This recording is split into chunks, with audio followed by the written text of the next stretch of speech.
I really needed someone to kick Marty in the balls this episode. Just one good knee jerk right into the one that's probably always needing to be adjusted to. Just pop that ball real hard and watch him on the ground, writhing in pain. That would have made me happy. You're listening to that blessed and highly flavored podcast. It's only because a nigga blessed. Hello and welcome back to Black Girl Couch Reviews. I'm your host, Christina. We are back for another episode of Ozark. This is season 2, episode 3. Once a Langmore, written by Allison Feltz and directed by Andrew Bernstein. I gave this episode an 8.4 out of 10. I really have someone new to root for besides Jonah. We got more Ruth this episode, a little bit more of kind of the impossible situation she finds herself in.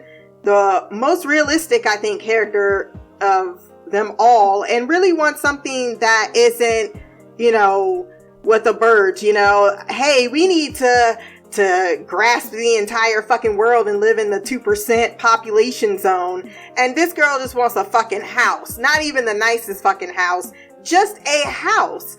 And so seeing that and the juxtaposition between the two worlds kind of really put in perspective what she's going through. She's been an empathetic character for a while now, but this really honed in on exactly what she's going through in her because they've been from the beginning, right? From the first episode, they got kind of caught up in the birds by stealing their money. And since then, Marty kind of has been unwittingly been an issue between the family, and she's had to choose a side, and she's tried to go a route that will earn her a little bit more respect and credibility and not be a criminal. But unfortunately, she is in a criminal enterprise, and people don't have that same loyalty that she has for them as they have for her. And we'll get to that scene at the end of the episode that really led to my wish to cause Marty Bird bodily harm in this episode. So I will say I've been meaning to say from a few times in the past, is that the color palette in this show has me adjusting my bright screen settings all the time. It's a little too fucking dark. I think that Titans had the same type of noir to it.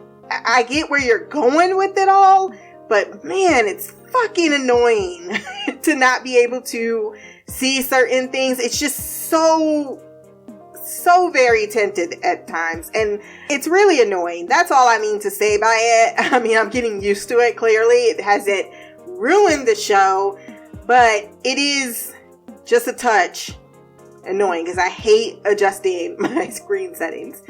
So we start the episode with Blake, who is being hounded by the most annoying reporter, like, shut the fuck up about public property. You're harassing. And yes, there are people in the media that are just like this. And then you're like, oh, why did the Star try to slap them in the face? It's like, come on. There's a line and you try to push it to get that reaction. And it's really hard to just be like, oh, that's just how Hollywood works. I've seen these reporters. Y'all need to stop. Like, this is crossing, I think, a line that should not be crossed. You should not be harassing someone in their place of business, and it's not public property. You're in my fucking office. Outside in the lobby is where the public property is, and I'm calling security. I can't even believe she even asked. I would have been said, get them the hell out of here. Then he kills himself, and they start continuing to film because that's not a trash-ass response to someone's death. I'm sorry. That's just, I despised everything about this whole entire film crew, even when they showed up at the doorstep. Not stop. But at the same time, when people are continuing to talk to you and you don't want to talk to them, you slam the door in their face. You don't continue to let them talk. You can talk through the door. I'm not about to put my face on to listen to what you got to say. And if you don't leave within a few seconds, then I am calling the police and having you removed, because in case you didn't realize, this is fucking private property. Anyhow, I really was feeling a lot of things about the media in this episode that made me want to go off. Then Wendy visits Wilkes and for some reason keeps being appalled that they would use something like his psychiatric history against him and that they would demand more than, or that he would demand more than he was saying. His ass finally comes out when she sees a little, why do people build little miniatures? Is that just to give you, like someone like an architect did that? Because it really came off like he did it. And I'm like, but did you really? Did you spend all your time doing this? And then what does that say about you that you spent all your time doing this? And I just don't know. The reactions of these birds just make me want to slap them sometimes because they act as if they desperately needed this vote. They needed this man's, assistance getting this vote. And then y'all thought he wasn't going to ask for something that was more than what you were willing to give. He wants an adjacent hotel with a mall on more of snail land, which is not great because the snails are not going to sell any more land. And it is him making the birds culpable for delivering this deal that sets everything in motion when she tells him, I will not. Checking in with Ruth, Kate comes into her trailer apologizing for laying his hands on her, all while restraining her with his hands, telling her that, look, if you want to talk about your shit, whatever. She's like, you're starting to sound like your brothers. Hey, I could have been dressing. You can't just barge in like this. And he gonna say, it's not like I ain't seen all your parts. That's not a reaction any father gives their daughter. That's not ew, just gross. He then goes on his job interview and proceeds to blackmail Marty into giving him said job because of Ruth's actions, but Marty tells him to fuck off because, no, I didn't shit. In the end, I didn't tell her to do shit. That's on her. He's so stupid. Like, these people just won't kill you or get rid of you. Like, you have a nothing. You don't have a leg to stand on. You have no leverage. Even the leverage you have really comes down to you fucking over your own daughter. This is why criminals are effectively dumb people. The FBI are still trying to connect the Mexican cartel. They had monitored Dell's funeral with a partner, but no one knows about who the other partner is. It's definitely not the Snells. So there's another player in the game. And Roy is basically being dragged by his superiors because his last CI ended up dead. And he says, I will have a new one and things should get going within the next 2 to 3 months. Evans ends up backing his timeline with Rachel despite the fact that he is disgusted by his actions. So he's like, well, fine, you go on and be with the good people. I'll still be in the loser zone. The government starts squeezing, shutting down birds' businesses, but they're not, for some reason, this whole entire episode even thinking about this. And this is why I say they're fucking morons. It's not like y'all didn't see Evans like a few months ago and you didn't know that Liddell was working with the guy. Like, why are y'all so stupid to the fact that you might actually be on people? Like, they know. They already know. They just don't have the connective tissue. And y'all are acting as if they would just go away. Oh, they don't have anything. They're going to go away now. Even though I'm still doing the same exact stuff, they're just going to walk away. That to me just tells me that they're too up in their privilege is what they are. Ruth is offering a solution to the businesses being shut down, wanting to showcase that she's doing more. But she is completely ignored by Marty, even though Wendy did ask, what is your idea? But she has to go get the children because Marty completely forgets that he is an actual parent. Jonah has a whole side hustle going on using his smarts to get money. And I'm telling you, he gonna come out winning. Probably psychologically traumatized, but winning. Ruth tries to initiate on her own buying a business for the birds, but fails with this Dot guy. The snails show up first day of hunting season with Jonah being like, yeah, I don't know why you trying to get me to do anything and parent me when clearly I do whatever I want, including my sister. And if I want to go hunting, that's exactly what I'm going to do. Do I have homework? No. See, if this was a black child, I would say, get your ass in the house. And they would have said, yes, ma'am. Maybe even if they wouldn't have said yes, ma'am. Even if they was staring and wanting to know and opening their mouth to ask additional questions, I would give a look, and then they would just turn around because they know the next second is going to be me whooping that ass. Okay? Like, what is up with these children? And I love Jonah. Absolutely adore him. But why wouldn't he?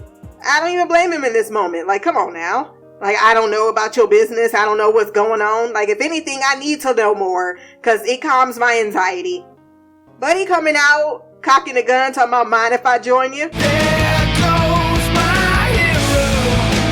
Watch him as he goes. Buddy is the real MVP because he actually does things that make sense. Stop walking around like these dudes show up at your house. They dude is out with his AK-47, which why are you standing in someone's front yard with the AK-47? You can't sit in the car and try to at least be a little bit subtle in the fact just in case maybe some law enforcement goes by. I mean, what you? But this is what exactly I keep saying about criminals. They're effectively fucking idiots. That's why they get caught. And then the ones that are really hard to catch are the ones that put a whole bunch of the fucking idiots and they cushion them before they can get to themselves. And that's the birds. And that's what we hate specifically about them. But I digress. Why, Marty, don't you have a fucking gun on you? You need to learn how to shoot or something, or hire a guy, whatever. You're leaving your whole family vulnerable. And after the current events, I don't see why you continue to do so. I wrote in my notes, they are so fucking white. Because they don't think anything can happen to them until something happens to them. And then they still go, well, you know, that was just a one-time thing. They think that it's Wilkes who is shutting down these businesses, which is jamming up their money, the Snells, and the Birds. So Jacob gives him 24 hours to try some civil talk, negotiate it, but it's not negotiable about the land. I will be sending a message and it will be more violent to make my point if this diplomacy don't work. Jonah kills his first living thing and gets a blood rite of passage, which apparently, if he doesn't, will cause disrespect to the deer. When he said that, I was like, you got to be out of your mind, you crazy person. I have mixed feelings about hunting. Now, going out to some African safari where ain't nobody doing shit just to hunt big game, I'm repelled instantly, right? Now, there was a discussion, I was watching it with Bill Burr about how population control on some species like deer, you know, we don't have that necessary right to do so. I guess. I don't know. Depends on, you know, do you live in a deer populated area? Because I do. And let me tell you something. That shit is, they don't look at, it's not like they're chilling in their zone and we're chilling in our human zone. And I get it, the planet's theirs too, but they don't coexist well with us. They cause a lot of damage. Like a lot. I mean, all up in your damn yard. I mean, just scare. It's not cute. All right. So people that are handling the deer population, when we're trying to keep the natural forest, but then they keep popping out the forest and onto the damn highway. I don't know if you can tell those people, well, you know, they have all the rights they need to have to be, you know, roaming the forest. It's just, they keep fucking like crazy and then like 20 million. But then I also have to go back and hit, like, come on, people. Do you think that the fucking venison just shows up at your table? When you're enjoying that nice fat chicken or your steak or whatever, do you think it just materializes out? You wave a wand at it and it just turns into this perfectly packaged meat and it makes its way to you? So, I mean, stop acting like you don't benefit from fucking hunting. It's not as if it didn't provide most of our calories for fucking thousands of years. It's not as if it's something that all of our ancestors didn't engage in as some hunter-gatherers. What do you think those were? They were just going around and just gathering up the stuff and then they waved at them and then they turned into this perfectly cooked piece of meat? No. Hunting is something that is as old as time, and it's not just for, it's to feed. And the fact that they cook the deer shows a little bit more respect than the fact if they would have hung it up on their wall. That's my issue. Hunting for pride and because it's the only human thing that you can kill without going to jail, that's way different than, hey, there is a genuine need to hunt. Now, making it some fucking ritual that makes you become a man is weird. Taking a great deal of delight as far as, you feeling like a man because you killed another human thing is fucking shooting squirrels and shit. Yeah. But yes, those are my feelings about hunting. Charlotte and Wyatt are getting high and hanging out. She comes in, she's like, I can't fucking see in here. At least she know when Charlotte need to walk her ass out. Because Ruth does look like she will literally whoop your ass. She's not like the birds. She will grab your hair and she will toss you the fuck up out of her house. I will say it politely first time. The second time I will not. And I love that about her.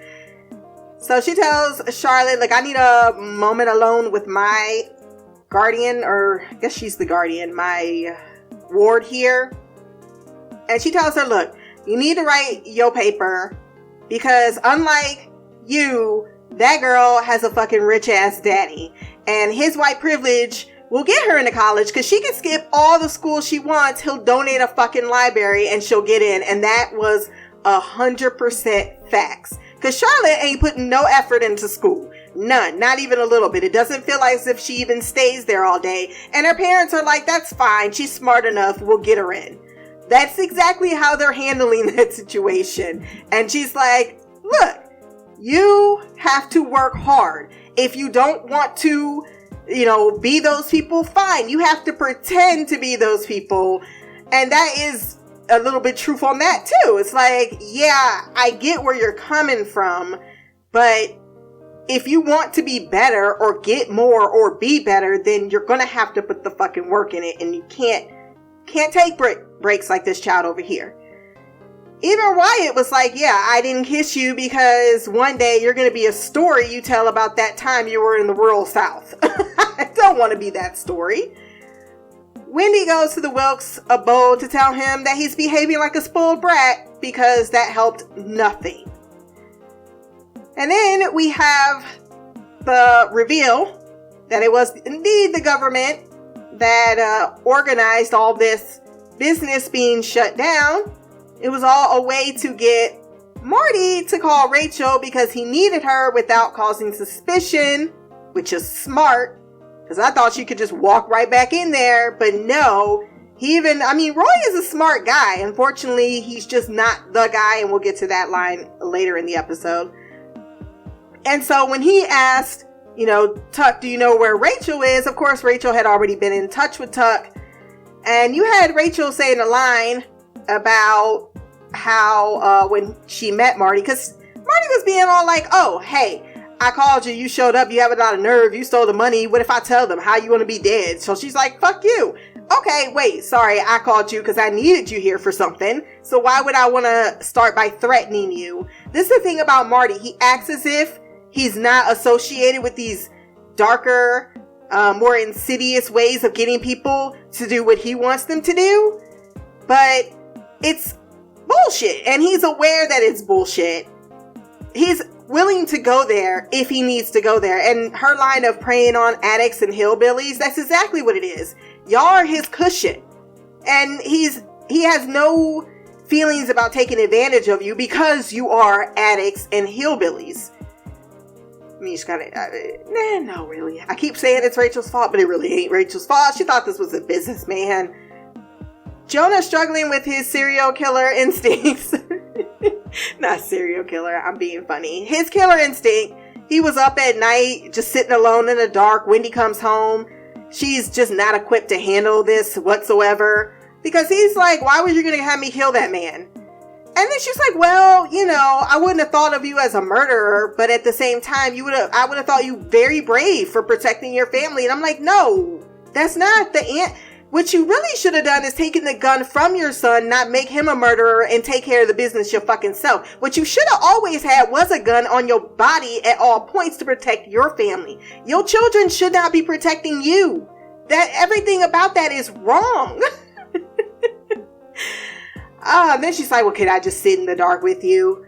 Not let me get you some psychological help that you clearly need. Even if you can't go into the details, we can come up with some good analogies that you could tell a psychiatrist. Wendy then gets the heads up from a reporter that Tim Blake's widow is going to be filing suit for wrongful death and announcing it at the funeral. Why do you feel the need to announce it? But whatever. Kate is simply the worst, though he ain't really totally wrong about the fact that, you know, they don't really give a shit about you. You are a tool for them to use. But at the same time, why shouldn't she want better? Why should she want to live in a trailer park the rest of her life? Why couldn't she use her advantage to eventually get to the next bar where she'd be running things? Like, he don't understand that because all he understands is what he understands. But if you're smarter, you want a little bit more. Also, stop acting like you know what half them words mean when you was reading that document, because she was trying to sign a lease. Jonah is making big moves using Charlotte to pose as mom to open a bank account in the name of Michael Fleming, which is his fake identity. But he got a passport, so again, he gonna come out of this winning. He gonna disappear in the night as Michael Fleming. I gained a bit more respect for Wendy, I will say, at the funeral when because I get where she get kind of coming from. A little bit more, gives you a little bit more insight on why they do the things that they do. And it's kind of like, yes, I'm not a good person. I'm doing terrible things. And maybe she really was a little ignorant on because things were going so good these last however years, 10 years, that she just completely didn't ever consider the other shoe dropping about it. But now that she knows things are the way they are, it's like, yeah, I'm not a great person, but if I can mitigate the awfulness in the face of our terrible deeds, I will try. And I can respect that, especially when she explained about having a brother that she's mentioned a few times now, so I have a feeling we're going to meet him, who was manic depressive, how she resented him for all that he put her family through. She thought he was weak, selfish, until she lost a child, which Darlene was reading her palm and for some reason figured that out. It's not like I could have, I don't know, Googled your information because I know other shit about you. I was in your home. And when she was depressed for 10 years, she realized that it is a chronic illness that doesn't have anything to do with strength of character. She also correctly points out that her husband killed himself not because of Wilkes, but because the pain eventually became too much for him. And I believe that. Like, I was with her. Like, you can pursue this, but if he was always clinically depressed, you're not going to win. You're just angry and you want to make him responsible because he's the last person and they were always at odds, it would seem. But she offers instead a charity for mental illness to assist in his legacy, because you don't really want this to be the legacy of him bankrupting you, because Wilkes is just going to do that. Kate is getting inside Ruth. Now, it's not to say she wasn't after her own gains in this. Of course she was. But she also, like, I can't fix everything, but I can offer you this.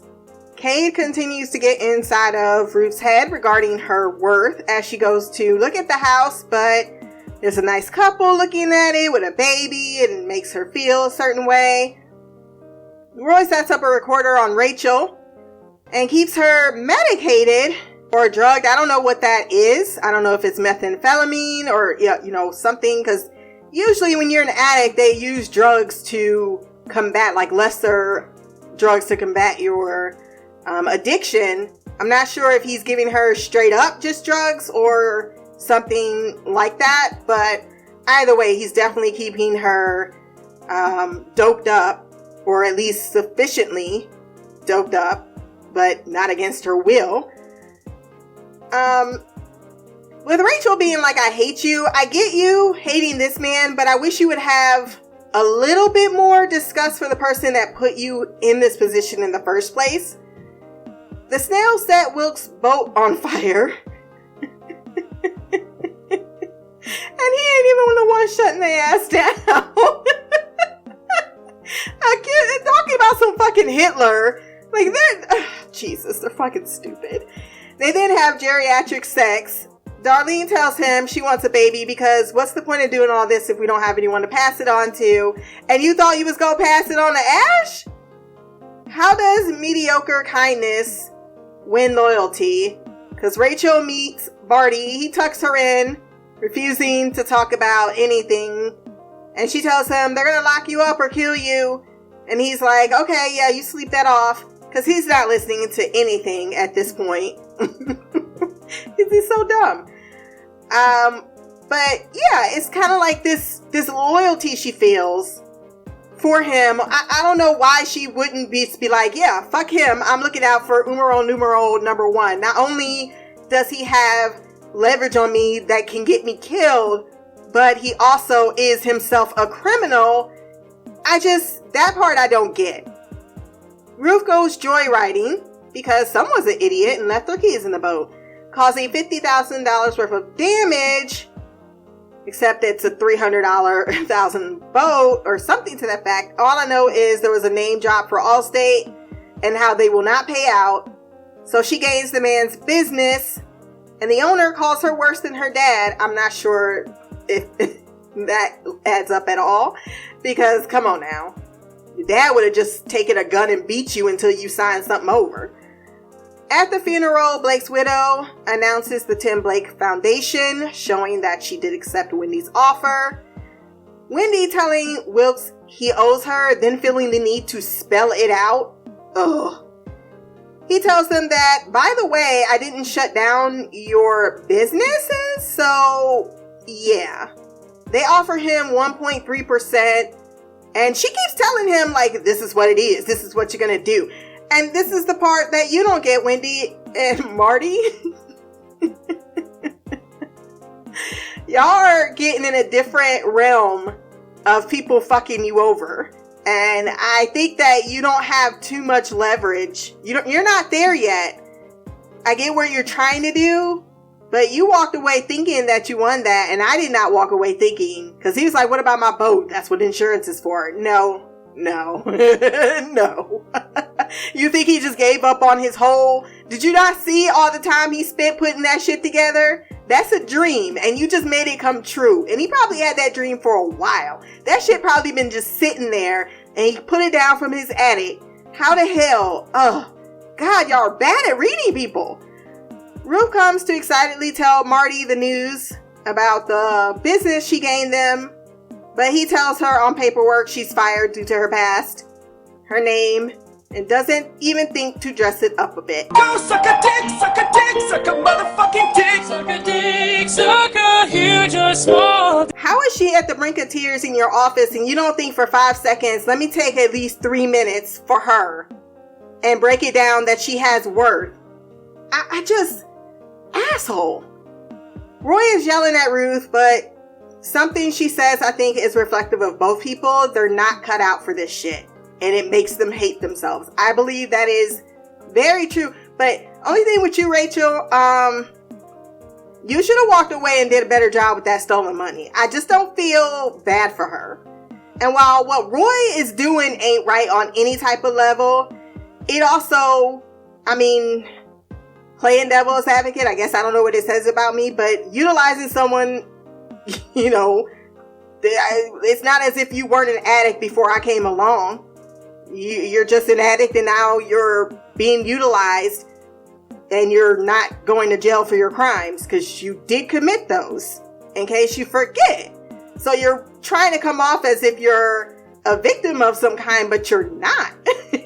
You're a victim to what Marty Bird did to you, but you don't acknowledge that. And that's the thing. You idolize the villains and you keep forgetting who the real people that is trying to do good is. And I think that's something a lot of us struggle with our, with these idolization of criminals in general. I mean, how many times in media do we have, and how many people are watching this show probably are on the bird's side? And it's okay, it's just fiction. But when we start to transpose those ideas into reality, that's when it can become a little scary. The snails and the birds have dinner with them, somehow appalled that they're eating the deer that Jonah shot. I don't know why.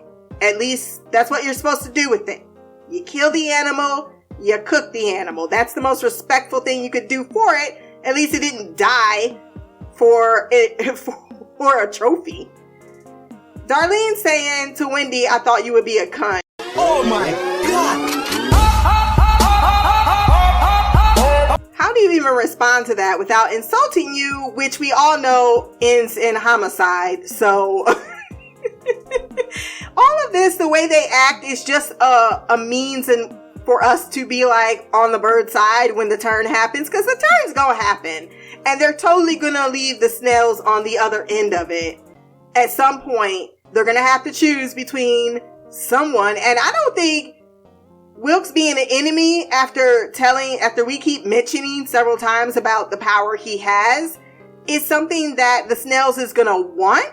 And the birds is not that loyal to them in any manner, because they're like, well, you know, being diplomatic, sometimes our way works. They didn't even correct them on the fact that it wasn't Wilkes, because that's just gonna make y'all look like fools. And y'all the ones that told them and gave them the impression it was Wilkes. And now they don't want them to know that the government is looking at them. So it's just when you lay down with dogs, you're gonna end up with fleas, man. So much fleas.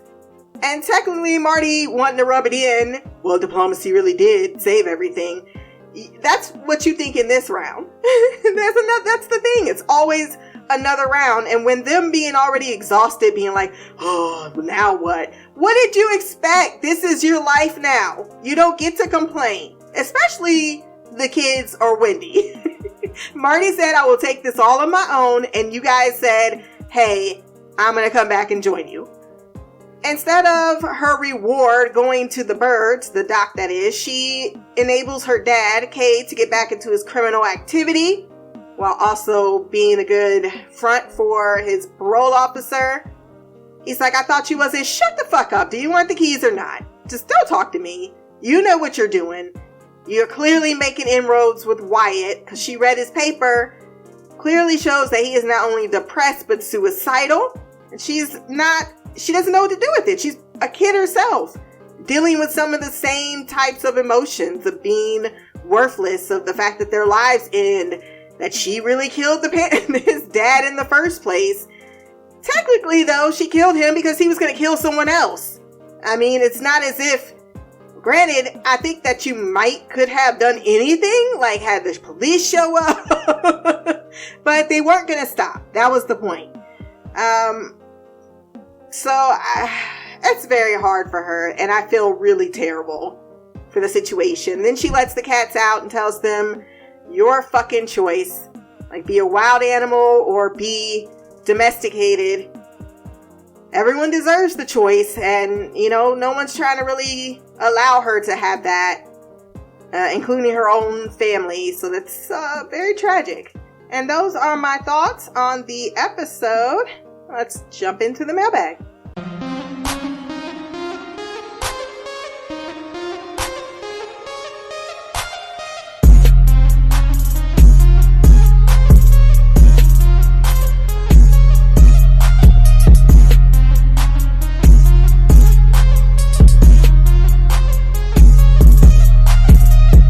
What up, Christina? It's Mimi sending in feedback for Ozark. I hope you can hear this. I am testing out this little holder that I have. I watched these shows yesterday, but I don't know if you guys, I think I told you, I just haven't been feeling very good in the last couple of days. I've had some days off, so it could just be lazy-induced tiredness. I don't know. I haven't been motivated to really go out anywhere. Like I said, I haven't felt good. I tried to go to the gym, but my sleep pattern is really jacked up, and I have no idea why. It's probably just from not being in my own bed.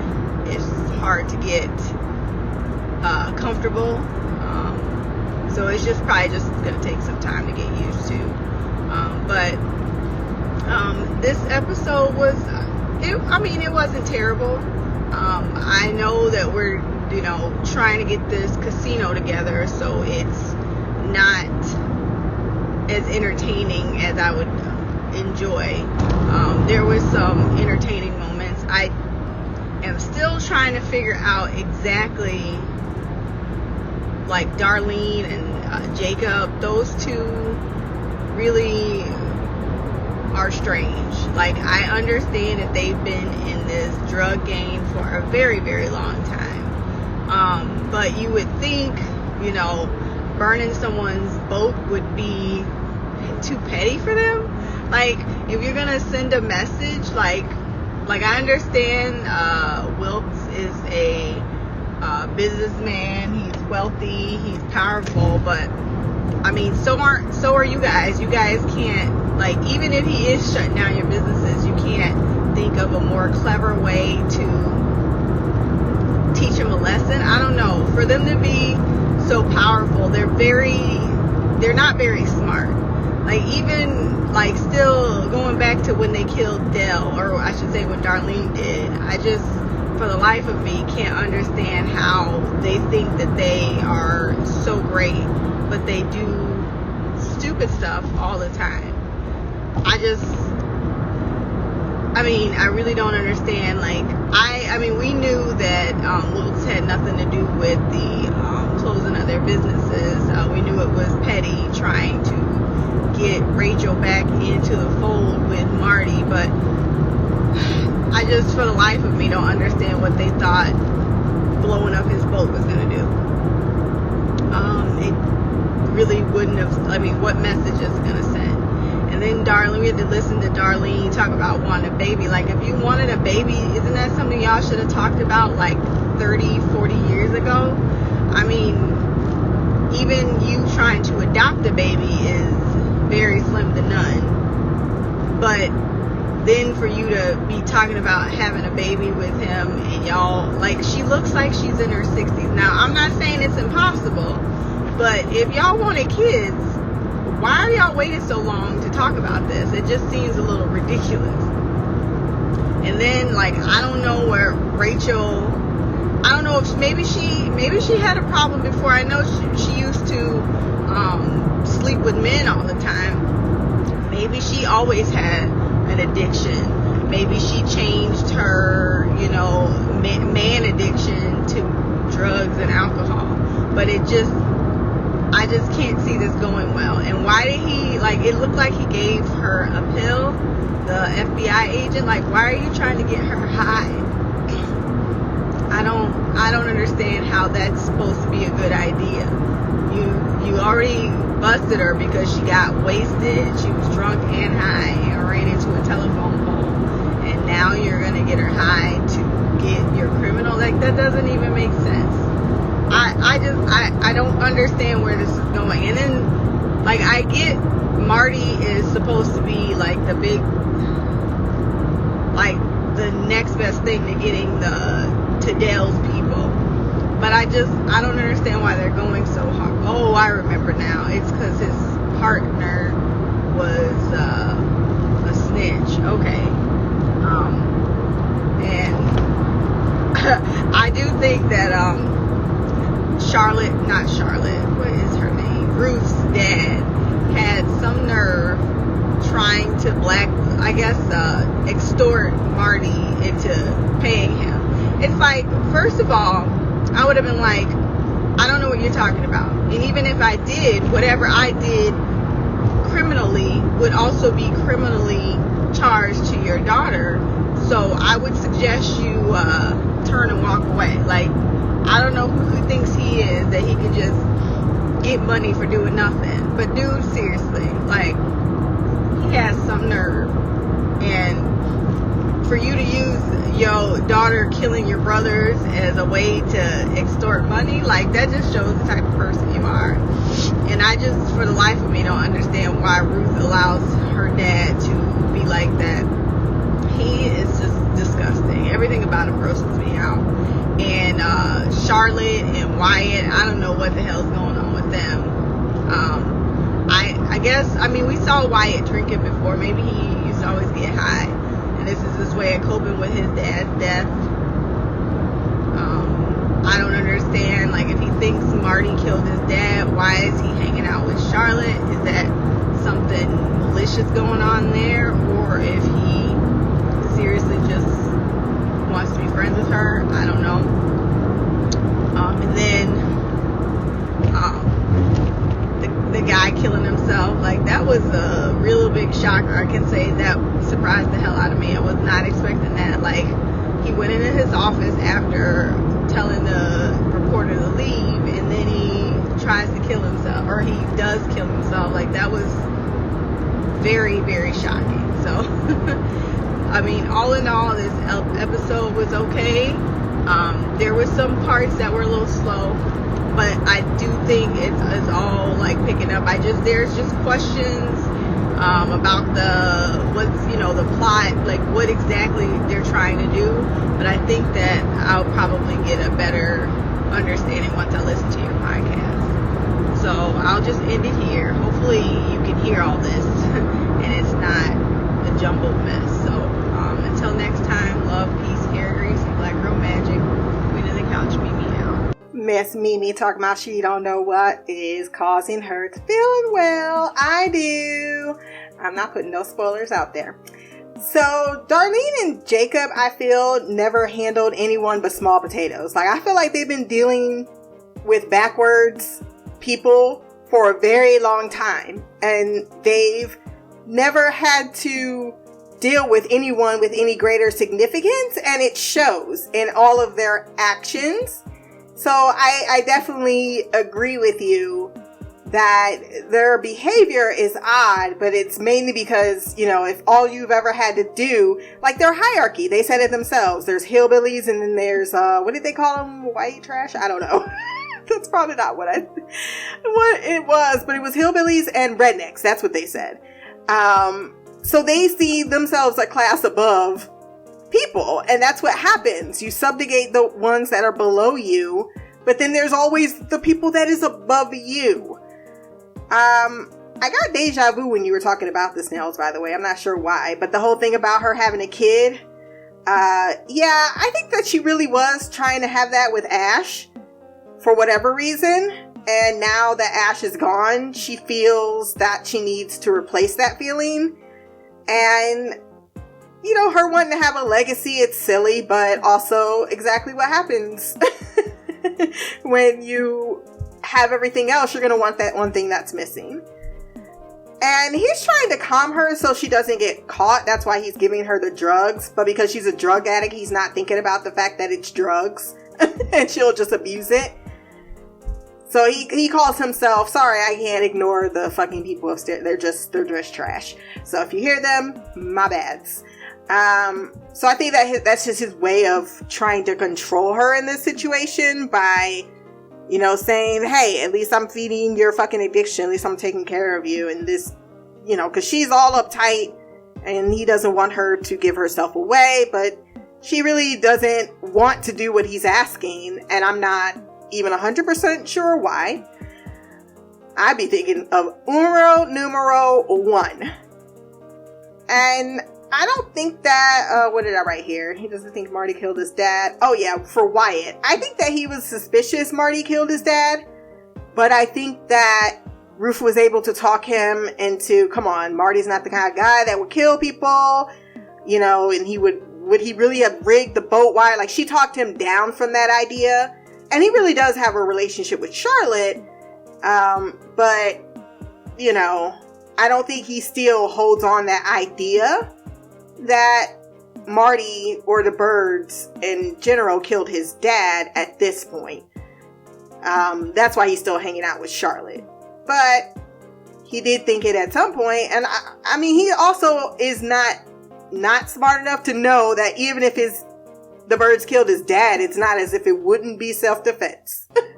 Because he knew his dad was going there to do a terrible thing that he didn't approve of. So he has a lot. I mean, that's being your last impression of a guy that you worshipped and thought was a hero and was a good guy despite all the bad things they did. Like, we don't do that. I think that he's dealing with a lot. And he did seem to be, close with his dad. So I think that his world is rocked. And he doesn't have really anyone capable enough to assist him during this depressive state of his life. I get what you mean, though. It is very much table setting.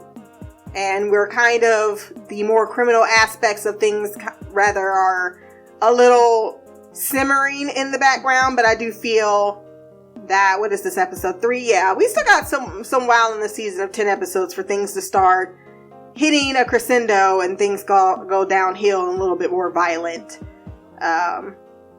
before something's gonna give. And it's gonna have to be with the birds because they need to get a little bit smarter. If this is where they're going, this is their criminal enterprise. That's the word I'm looking for. But they don't seem to fully adapt this idea that they're criminals. They're shielding their identity of this. We're just people who launder money. They're trying to,